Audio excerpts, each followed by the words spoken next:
un peu et même beaucoup de soleil pour ouvrir ce journal à 1200 km plus ou moins d'ici, en France, à Perpignan. On atteint jusqu'à 25 degrés. Le sud de la France pourrait connaître de nouveaux records de chaleur pour un mois de janvier. L'Espagne et le Portugal sont dans la même situation. Des températures qui jouent aussi au yo-yo. Et oui, parfois en Belgique. Lucas Bourjade et Esmeralda Labi. Après la neige, les pluies torrentielles, le froid, la douceur, l'extrême douceur.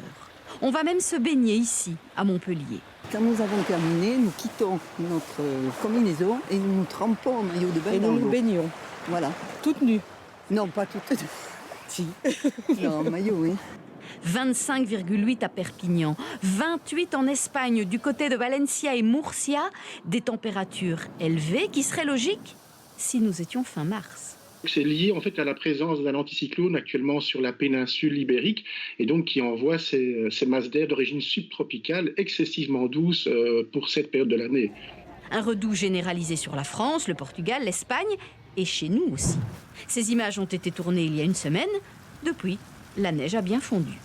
On a transité de manière assez rapide d'une masse d'air à une autre. Donc jusqu'au week-end, on était encore sous l'influence d'air polaire.